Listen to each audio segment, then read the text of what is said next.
discussion this evening. I believe we will be meeting in executive session prior to taking motion on that resolution to discuss it. The next one, Resolution 2021-003, that is the Act 44 procedures. This is a housekeeping resolution that we are being strongly encouraged to pass by our state pension auditor. We're currently under a state audit of both our non-uniform and police pensions. That's underway right now.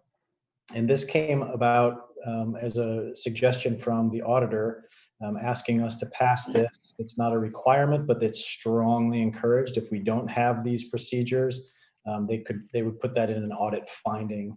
It essentially is, and John will go into more detail with it this evening. Also, it's housekeeping in that it lays the groundwork for securing professional services for investment advisors, essentially doing what we do, what I actually encourage the police pension fund to do, and get 3 quotes, and just to make sure that those quotes are received and we're on the up and up.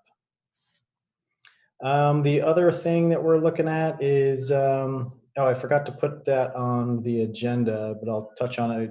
I skipped over Resolution 002, which is we're joining the, how else to say, joining the lawsuit about the plastics regulations for the state. And John has been working on that tonight. It's going to be the John Walco show tonight. All of these resolutions where he's been taking the lead on. And then the last thing is a motion to accept the extension of review for the 230 Haverford Avenue tentative sketch plan. And that goes all the way through mid to late July. And that's it.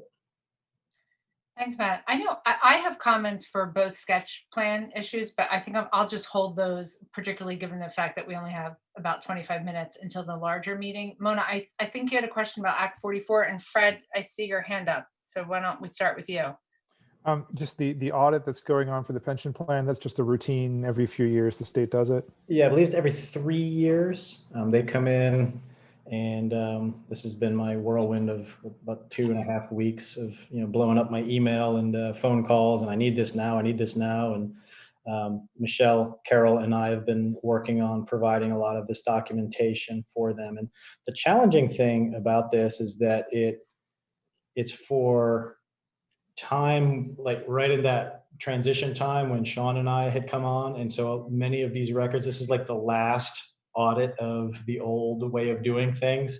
And so there's a year to 1.5 years worth of data that is really difficult for us to find because it was prior to 2016 when we flipped the switch and really instituted really sound record keeping. So that's hopefully, as these sorts of surprises begin to minimize. That was like our first 2 to 3 years, these types of surprises. Aha! Thankfully, now that we've righted that ship, these sorts of frustrating, can't find documents, those instances are continuing to drop off. So hopefully, this is the last audit that we won't have sound record keeping for. All right, 2 more quick semi-related questions. Where do we stand on the boroughs audit from last year? Yep, so we still can't get that done. So the issue is that the non-uniform pension provider, PMRS, Pennsylvania Municipal Retirement System, 2 things happened. COVID happened, and then they decided to overhaul all of their internal record-keeping IT infrastructure. And so those things created this perfect storm that no municipality that is assigned or that is signed up with PMRS has gotten their reports for 2019. Okay. And so this audit is for 2019. So that's the thing that's gumming up the works. And it's just like, what are you going to do? You can't go and have a state,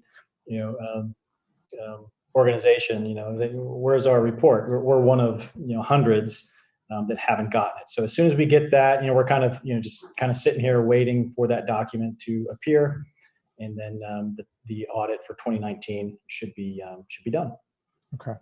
And then the second question is, how do the pension fund trustees stand on being ready to talk to us? Are we Yeah, so comfort level? good question. And I had been emailing the members, and they want to hire an investment advisor, because what's happened when, now that we have 3 new members, 2 really new members, we've lost a lot of that nuts and bolts, actually knowing how to invest the money. We've lost that investment expertise, and they don't feel comfortable making investment decisions. And so we've been fortunate enough that over the years, the Narberth Police Pension Fund hasn't had to hire an investment advisor, because we had that in-house.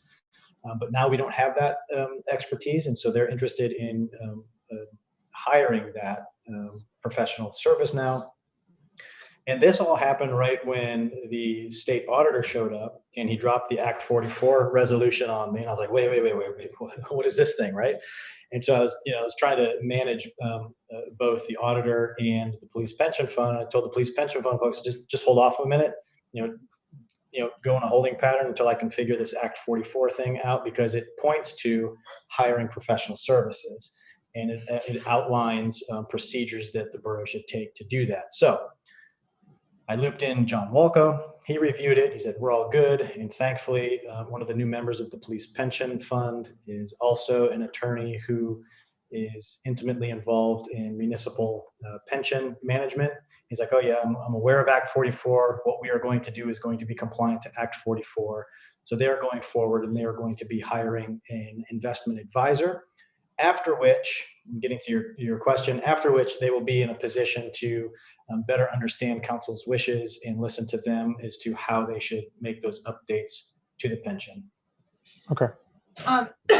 Excuse me, Matt, I know that we were going back and forth because the trustees also wanted to hire their own solicitor, and we were going to connect with Walco about that. Oh, I don't know if I was looped in on that one.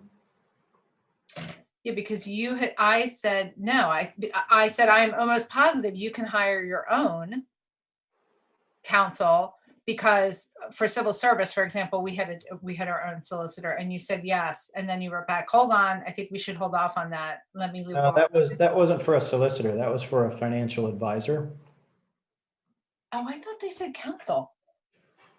Okay, so that you continue that conversation. So this was for the advisor, not the counsel. Okay. Yep. Okay, thank you. So we essentially had free investment advisors. So I feel it's like we really have gotten a free ride until this point, because we were just fortunate enough to have volunteers. Yes. Okay. Thank you. Mona, any questions? I saw you nod no. Your Act 44 question was answered? Yeah, I'm good. Okay. I didn't send you an Act 44 question. I'm not sure if that was someone else. Oh, okay. I thought you had asked if we were going to address that, or that you might have had some questions about that. No, thank you. I'm totally off. Okay. Then before we have our other council folks join us in 10 minutes, I did just want to talk about the communication plan and having an open house each season. In the fall, we only had the committees and board open house that Sean coordinated. Is that something that we want to suggest we do? Mona, Fred? I mean, how do we feel it went over Zoom? I mean, that's the thing. If we're doing it now over Zoom, it's. I feel like they're important only because during public comment, you're so limited. You can't ask questions. You really can't engage in dialogue. So particularly because where sometimes we would have informal conversations or questions asked when we're out and about, there's less of an opportunity to do that. I suspect there's probably lots of questions about the transition of staff in the office. I also felt like when we had it before, there were folks that were not on Zoom, like perhaps we are all day, and actually welcomed the opportunity for a Zoom meeting. So I do think having some informal space to connect with us is important. But if I'm the only one that wants that, I will defer to the voice of council. I think right now, with not being fully staffed, I think we have enough on our plate. I'd be happy to do something like that. I'd like to put it off till we have more staff. Yeah, why don't we make it like a meet the new borough manager event? That's a good idea. So we Okay. could do it. We could do it after we bring in the new borough manager. That's a great idea. Okay. No go on the open house. Okay. Okay, and then my next question was, we don't have time to do this with our abbreviated meeting, but Fred, really, to ask you to continue on that EIT kind of pandemic analysis. So, well, let me just give you the short reason that I'm no longer as sanguine on the EIT, which is that I currently believe that. So right now, the deal with the EIT is that the school district can institute an EIT only if a municipality does it first. So if we were to put in an EIT, Lower Merion School District could put in an EIT as well. They would take it. The effect would be they'd take half of our EIT. But the big complication is that they can also put in an EIT onto Lower Merion Township, which doesn't have one. So if we were, because I found other places where the school district straddles two municipalities, and this is what happened. One municipality put in an EIT, the school district jumped onto that, and then the school district started taxing the other municipality. So, I can't imagine that we would want to do that. Wait, We value our cordial relationship with Lower Merion Township. We're not going to institute a new tax on them. Right. Can I, So wait, I can think I we ask a can't do it. question about that? Yeah, go ahead. I'm trying to understand, but so if Lower Merion School District wanted to do it right now, they could do it to Lower Merion right now, or you're saying not until They can't do it on their own. Someone else has to do it first, and then they can jump on. They But don't Lower have the Merion power. already, but They Lower do Merion, not. Lower they Merion don't- doesn't have the tax either. Oh. Neither of us have it. So Got that's it, why got it would be that's why we don't, that's why they don't currently, neither of us have it. That's why Gladwin exists. I go ahead. Anyway, that's my understanding of the issue. Yeah, Lower Merion doesn't have an EIT, but the Lower Merion School District does have a local service tax. And if you look at the Lower Merion, and I can't remember what their fees are, but Narberth, anybody who works in Narberth has to pay $5 a year for the local service tax that goes to Lower Merion School District. And Fred, I support what you're talking about with EIT, and that it has to be municipally adopted. But then once that local jurisdiction, the municipality adopts it, then that opens it up so the school district can jump onto it. I mean, if it was just us, we could debate taking the hit, but Right. we can't change Lower Merion Township's tax situation unilaterally. That would be entirely inappropriate. So, Yeah. I mean, I still like the idea of looking into it for the future. I think we should focus on business privilege tax first, which we can't do till we're fully staffed, because who knows how much more in tax. I mean, it's a very small tax, but who knows how much more in taxes we could bring in from that.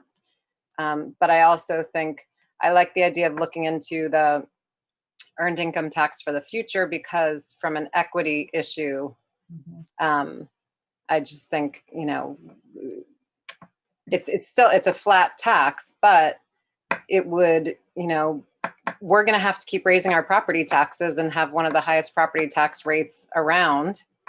And I think earned income tax, if you have a little bit of the burden on that, it's an equity perspective for people who are on, smaller incomes or fixed incomes. So you're actually allowed to exempt people below a certain threshold from the EIT. I forget what the number is. It might be like 20,000. So people earning less than that don't pay it. So it is more progressive than some of the other things. But the problem is that, the money it would bring, we would end up, the school district would end up collecting more money than sort of the bonus money we bring in. So the net tax burden for the community would go up. People would end up paying more taxes for the same amount of services. If the school district the school district jumped in, yeah. Which So why wouldn't they? Who knows? Of course. Yeah. So that's another concern. I mean, You can take 50% of it. yeah. It's a real concern. Wait, what percent did you say they could take again? 50, 50. Half of And it. they do that everywhere. Every school district in the state has done that every chance it's gotten. So I think it would, we can't expect the school district not to do that, because every other school district has done it. So. But again, we're one of the very, very few municipalities in our area that don't have an earned income tax. So that's another perspective to look at it from. Agree, but it's interesting, Fred, that you found it. Can I ask, what is the municipality, if you know offhand, that has a I'd have to look it up. Give me a minute. Give me a minute. No. I sent an email to John Walker. It was a place I'd never heard of. I was going to say, it's probably some Maybe completely Matt knows it. different place. Yeah, it's fine. One moment. No, I'll get it. But I do think, Mona, to your issue, we continue to say that we have to look at this issue of equity. It's reflected in our comprehensive plan. How do we support aging in place? How do we support a diverse socioeconomic strata? And taxes are a real issue. I do think we have to scan out and then look at our budget. This was a question last night at the forum. We currently have 46% of our budget going to policing. Are we going to put a threshold number at that?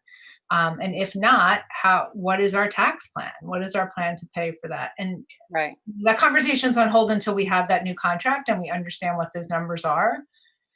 Right. But to your point, I think we have to continue to really look at how are we good stewards of tax dollars, but how do we address issues of equity? And Fred, I respect your research and analysis on this, and it sounds like the EIT is not. So it turns out to be Howe Township, East Marlborough Township, and Cold Spring Township, all of which are paying a school district an EIT despite not having their own EIT. Now, one of those is like 12 people, but the at least a couple of those are fairly large. So I think that in this case the downsides outweigh the benefits of the EIT. I mean, I can continue to look into it with John Walco, but that's where I stand right now. And I mean, the alternative, I think, is an annual increase in the millage rate that's tied to cost of living adjustments, which we have not been doing for many years, despite that we have one of the highest property taxes in the region. And that's going to be the other reality, because we need to be able to keep, most of our budget is salaries and pensions and employee benefits, which increase every year, right? And there's cost of living adjustments. So we're going to have to start increasing our millage rate every year, and our property tax rates will go up. And that's the other alternative that I see. I don't know how else we're going to keep up with our expenses. I don't think it's really fair to say that we have the highest property tax rates in the area. It really depends on like how the assessed value of your properties relate to the real value. So if you look at sort of how much houses are selling for around here and compare it, look at how much tax we're paying versus the actual value of our property, it's in line with everybody else. I mean, we don't have huge amounts of debt. We don't have, our expenses are not hugely out of line with what everybody else is paying. So I think it's a little deceptive, and it has to do with the way Pennsylvania assesses housing values, which is, I mean, they haven't been assessed in like 25 years. I don't know. It's an odd system. It's not what I was used to when I moved out here. So. Okay. All right. Well, that's a good point. But we are still going to need to tie. I think the responsible thing to do is to plan for cost of living adjustments and put those into our millage rate annually. We didn't do that this year. We didn't raise. Let me repeat for the public. We chose not to increase the millage rate this year because of the pandemic and the economy. But it's the responsible thing to do. We have some required costs for sewer, and that went up. Right. Those reflect our what we're spending on the sewer. But the borough's own expenses, we didn't raise taxes on that element. Right. Mona, in our final couple minutes before the rest of council joins us and we get to public comment, is it appropriate to say that FNA is not recommending we explore EIT at this time? I'd like to suggest rather that we say that we are going to address what tools we have to address needs of seniors or those with under a certain income threshold. What tax levers or tools do we have to provide some relief? Perhaps we pivot, since the EIT is not going to do what we hoped it may. Is that accurate? That's I like that idea, and I also think we need to start thinking about planning for what are going to be our increases. Like now, if we have to hire an investment advisor, and if we hire, if we hire a new borough manager, that cost is going to go up. So, actually, when Michelle and I went to this municipal boot camp when we were elected, I thought, well, wow, it's unfortunate. I would never be on FNA, but if I were on FNA, it would be it would be really fun. It would be a really interesting activity to do some sort of monopoly night before budget, so citizens really understand. When you say, "Do not increase my taxes, but I would like services X, Y, and Z." Ah, And wow, I didn't realize we were vested into pensions. It would be neat, Mona, this is the educators in us, to yeah. really do kind of a simulation to kick off budget season to say at some point we have to give it. It almost parallels the conversation we have with parking in a lot of ways. I love that idea, Cindy. Once we're fully staffed, or I like that idea of doing that. I think that's a great idea. We'll have to see. It would be best to do in person, but we could certainly translate it into Zoom. But as we think about these, I think it's important to say, when we ask these questions about equity and tax relief, this is not the Fred, Mona, Cindy objectives. That we really are reflecting what came out of our comprehensive plan in our community of saying we want to support folks. So how do we do that?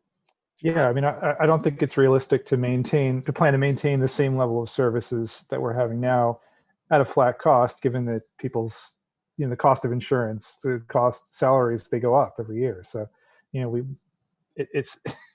it's not sustainable in the long term to assume. I agree with you, and I agree. If we can take steps to make our taxation more progressive, we also look into that. I'm not sure what the leverage would be, but it's to consider. I think it's a good thing for FNA to consider in the future. Sure. Okay. I'm sorry, being mindful of time, Ira, since you're the only public non-council folks in the meeting now, can I ask? Okay, Aaron, I'm sorry. Are you here? I'll open it up to public comment with our 2 minutes left. Ira, any comment for the good of the group? Well, I mean, the only comment I have, that one thing that you hadn't mentioned with the whole tax base is whether, because of all the development, the ratables are going up, so you have a larger base. I mean, I don't know the answer to the question, but I mean, it certainly seems like with 56, with close to 100 units going up, that there might be an increase there.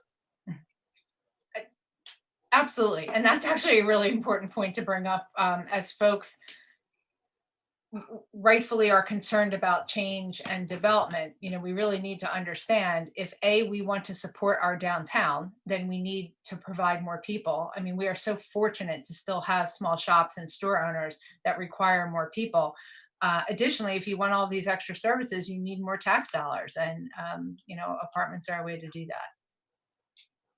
So thank you. You've added something to our Monopoly game if we ever do it. Aaron, are you here as a citizen? I am here as a citizen. You are? Okay, I'm sorry. Sure, why not? Sure, we have a minute. I think the thing that when you talk about taxes, you can spin in a lot of different directions, because the system in Pennsylvania is set up in an extremely confusing way, and so much of what council spends is non-discretionary.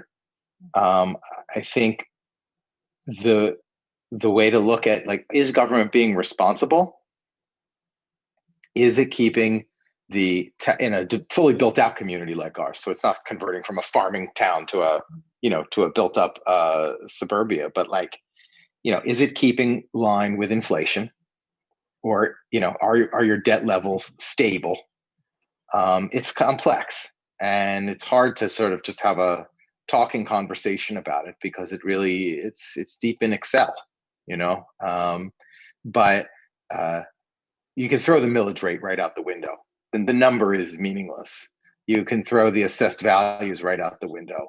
It matters that they go up, but what they are doesn't matter, because it's all this kind of fantasy fiction. What matters is what you paid for your house and how much you pay in taxes compared to someone else in another town who paid the same for that house. And,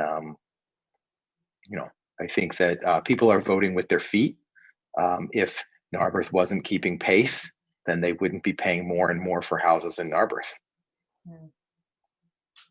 But I do, that economic reality in front of us, I, as a citizen, am concerned that the town is increasingly unaffordable, because the wages of middle-class Americans are not accelerating at the same pace as Narberth real estate.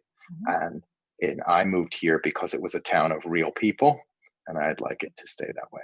So that's my citizen comment. May I ask the citizen a question, or are we out of time? We do Or no, have later. we have Later. to switch links. Isn't that correct, Matt? We're switching from this link to a business link to start at 6:30. That's correct. This is all to say, though, I think we should finish this conversation. We just don't have the time now. So we will end this meeting. We will hop over to our business meeting link and give the Civic Association a minute to tee themselves back up.